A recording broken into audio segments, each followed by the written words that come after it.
go surfing now. Everybody's learning how. Come on a safari with me. What is up, you guys? Welcome back to another one. If you are new to the channel, I am Gold Pony. Behind me here, we have the new 2020 Chevy Camaro, courtesy of Apple Chevrolet. I always review this one every single year. Own a 2019 Mustang GT myself, and this was a very close second pick today. So, for those reasons alone, and there's plenty of updates for the 2020 Camaro too, and I will be going over all of those in this video for you guys today. So as always, let's start with pricing. And so there will be a couple different trim levels for the 2020 Camaro SS. First one being the 1SS, starting at $37,995. That is the one we are in today. Then you have the 2SS starting at $42,995, and that was pricing for the coupe. If you wanted to go the convertible route, simply add $6,000 to either of those prices. But regardless, power plant is going to be the same.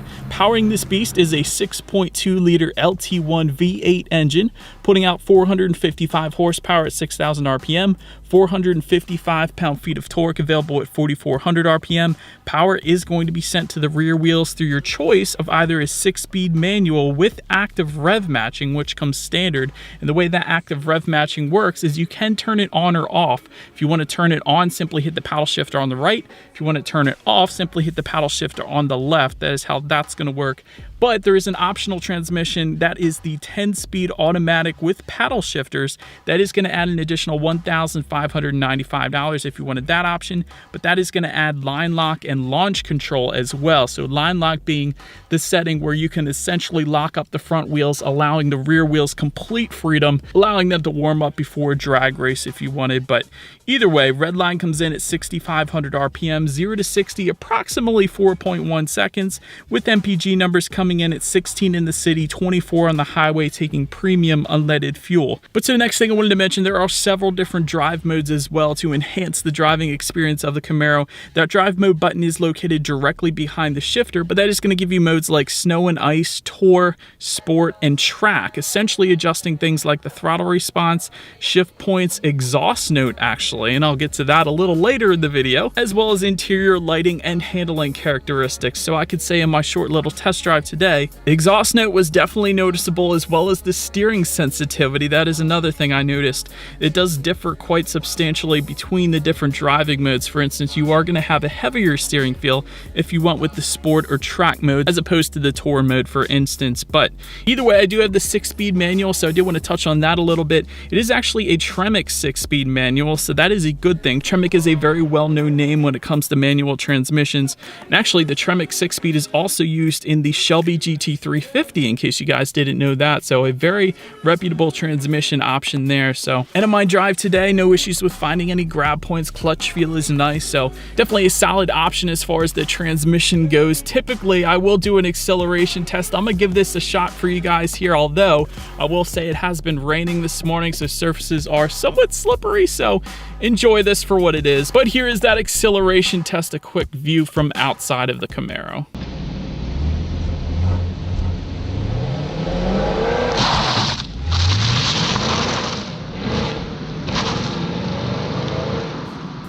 And so yes, of course, as expected, acceleration is great, but to go along with that, braking is equally important. Up front, you're going to find 13.6-inch ventilated front discs with Brembo 4-piston front calipers. In the back, 4-piston rear calipers, and that is the standard setup. I mention it that way because with the 1LE package, that actually does bump the front calipers up to 6-piston front calipers. But overall, not having that setup today, the braking feel has felt just fine to me, so definitely no issues there. Touching on suspension and handling, you will get a performance suspension that comes standard, definitely a nice feel to it there. Performance tuned suspension with the 1LE track package, that by the way adds $7,000. Magnetic ride control also available for the Camaro SS. That is one option I wish I would have gone with my own personal vehicle, just because it really does give you the best of both worlds. It essentially monitors each shock absorber individually, soaking up the road imperfections, but not only that, but it does give you better handling, tightening up the suspension during heavy cornering as well. So therefore, that is definitely a solid option. And by the way, that magnetic ride control, you can get that with the 1LE track package. However, the other option is there is a 1LE suspension package that adds $1,970, but that's another route you can go to get that magnetic ride control. But either way, steering feel, as I have mentioned, is great, especially in the sport and track driving modes. Ride quality is just fine. You are going to feel a little bit more of the road. This is a sports car, but it is just fine for what it is. Cabin noise is fine. Definitely had no issues in my short test drive today. When it comes to visibility, people say, of course, the Camaro is not going to have as great a visibility as like a Mustang or a Challenger, but I would imagine if this were a car that you would live with every single day, and feel free to put it in the comments section if you own a Camaro, I would imagine it is something that you probably would get used to. So for that reason, yes, it's not the best, but really I think you would get used to it. And on my test drive today, I would say that is mostly true. But to go along with that though, if you wanted to have a little extra forward visibility with the 2SS trim level, at least there is a head-up display there as well. But so that pretty much covers the performance aspects of the Camaro SS. Let's now take a look at the exterior. I'll go over what's new when it comes to the exterior of this 2020 Chevy Camaro SS. All right, so starting up front on the 2020 Chevy Camaro SS. In case you guys didn't know, yes, the front end was redone once again by Chevy for 2020. And I absolutely love it. Honestly, I didn't mind the 2019. I just wasn't sure what to think, but I do like the 2020. I like how there's more body colored accents in the middle there. You guys remember, there used to be a gray or black bar in the middle there with the Chevy logo there. That Chevy logo has now been moved, the bow tie emblem, I should say, has been moved to the upper grille along with the SS badging just like before. But the Chevy bow tie logo being in the upper grille is new for 2020, of course. A lot more body color design elements on the front bumper. I absolutely love it, like I said. But to the sides, LED dual element headlights will come standard along with the automatic feature, meaning when it starts to get dark out, those headlights will turn on automatically for you there. And LED daytime running lights just below. They look absolutely amazing. Love that. And in case you guys were curious, there is a new color for the 2020 Camaro, being Rally Green Metallic. It is kind of a darker green, I will say, but it looks good.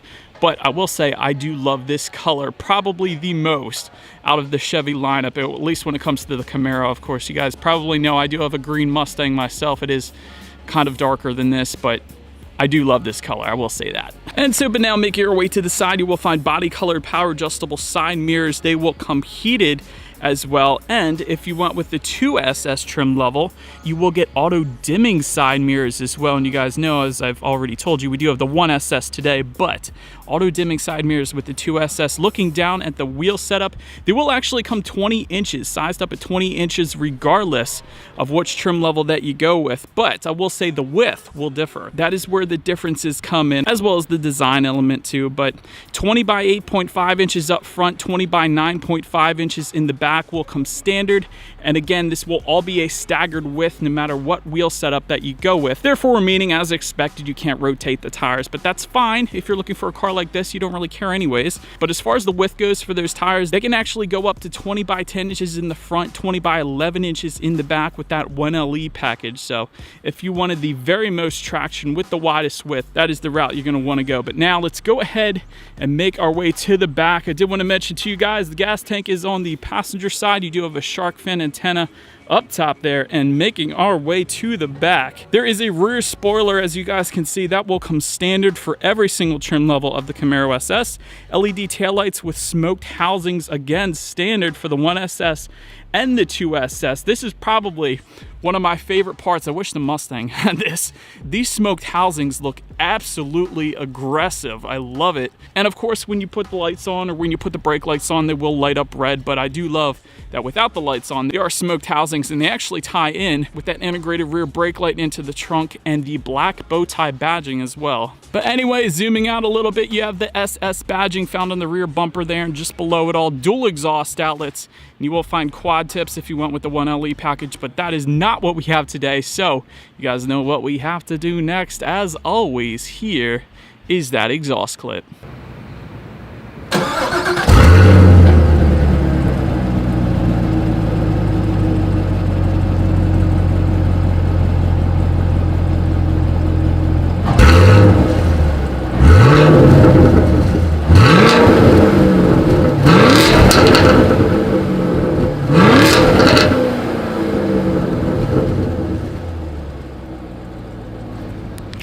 So, but now since we are around back when it comes to opening that rear trunk, there's actually a couple different ways to do that. You can either press the button on the key fob twice, as instructed by the key fob, and that is one way you can open up, or there's actually a rubberized button just above the license plate. That is kind of hidden, but it is there, so that's the other way you can open up that rear trunk. But once opened up, cargo capacity is going to come in at 9.1 cubic feet for the coupe and 7.3 cubic feet if you went with a convertible. It is a little bit higher of an entry point, but still, even if you were a little shorter, I wouldn't imagine you would have any issues there. But if that was not enough space for you, those rear seats do fold down for quite a bit of extra space there if you needed it. Then make your way to the rear legroom. That is going to come in at 29.9 inches. So for reference, I'll give this a shot for you guys. I'm an even 6 feet tall. This is how much space I had back there. Not a ton of space, but then again, it does have more than the Mustang, which is an even 29 inches. So either way, really, the rear seats are unusable except for maybe storage. And by the way, there is some little cubby storage back there if you wanted it, but really the rear seats are going to be left for very small children, or perhaps a car seat. If you were to fold up the passenger seat, you'll probably put a car seat back there, but really it's just for storage essentially. But so then make your way to the front seats. Heated and ventilated front seats will come standard with the 2SS as well as memory settings. That is nice. Recaro bucket seats are available with a suede and leather combination. That is going to be with the 1LE package if you wanted to go that route. Otherwise, you still do have power driver and passenger seats with the 1SS that we have today. And that is going to come with a two-toned cloth finish. You have the gray accents on the black seating as well. So honestly, in my short test drive today, these seats are perfectly comfortable, so I've had no issues. Then taking a look up front at the steering wheel, it is tilt and telescoping. It is also heated if you went with the 2SS and suede wrapped if you went with the 1LE, but overall it is leather wrapped in the 1SS that we have today. I do like the SS badging at the bottom, and of course you guys can see it is a flat bottom as well. Love that. And again, just behind it you do have those rev match buttons because the 6-speed manual does come with rev matching as previously noted. But let's go ahead and make our way to the startup here. Let me first start by showing you guys the key here. You do have your Chevy logo on the one side, and when you flip it over, lock, unlock, and again that button to pop the rear hatch. But all in all, it is all keyless access basically, so you can simply just keep the key in your pocket if you wanted to.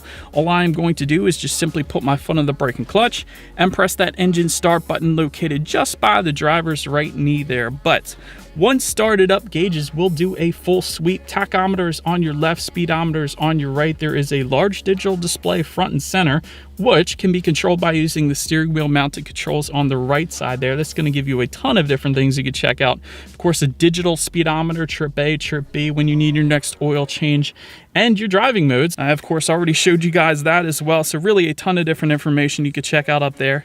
Touching on overall interior quality, really the 1SS is basically a driver's car. It is pretty basic, not a bad thing. I do like the frameless rear view mirror. You're also getting LED interior lighting up on the roof as well. But if you really wanted some added amenities, go with the 2SS trim level. Here is why. You're going to get ambient lighting, dual zone climate control, illuminated sill plates, an auto dimming rear view mirror. And I did want to mention you can actually get a power moonroof either way for an additional $995. So that's pretty nice actually, because a lot of the other muscle cars, like for instance the Mustang, does not offer a power moonroof. So I do like that the Camaro does. That's pretty cool. But all in all, like the silver accents around the air vents, there's a leather shift boot. There's also that drive mode button, electric parking brake, 12-volt power outlet if you wanted it. Just behind that, you're going to have two cup holders, and the center armrest does have a little bit of storage underneath, but it's not all that much, but it is there if you needed it, so that's pretty cool. But now let's make our way to the tech display. Chevy always does this really good. 8-inch color touchscreen display will come standard along with Bluetooth and audio streaming, Android Auto, and Apple CarPlay. Again, standard. Also, factory navigation system you can have for an additional $495, although if you have a smartphone, you honestly don't need it, of course, because of Android Auto and Apple CarPlay giving you free navigation. So, but if you lived up in the mountains, perhaps the factory navigation is better for you, and that's fine. You can also check out a bunch of different apps up there. There's some weather updates if you wanted it, radio information, of course. And by the way, when it comes to the sound system, 6 speakers will come standard on the 1SS, 9-speaker Bose sound system with the 2SS. But I will say we do have that 1SS, of course. So what do you say? Let's go ahead and turn on the Camaro once again. Let's go ahead and test out the clarity of this 2020 Chevy Camaro SS sound system. honestly not that bad for a 6-speaker sound system. There was a decent amount of bass there. Of course, with the Bose, that's going to be pretty freaking awesome, but the 6-speaker actually surprised me a little bit there, so that'll actually work quite well for the Camaro. But so then last thing on the tech display I wanted to mention to you guys is when you do put the Camaro in reverse.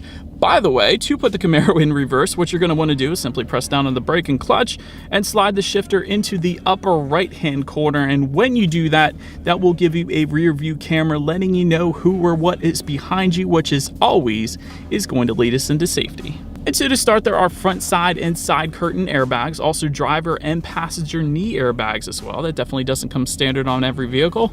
In the back, you're going to find latch, aka lower anchors and tethers for children for the rear car seats. Also, as I mentioned, there is an electronic parking brake, and Chevy also does something called teen driver mode. That is essentially where if you let your teen driver drive your Camaro SS, they are then restricted from turning off the safety features for doing burnouts or drifting or whatever.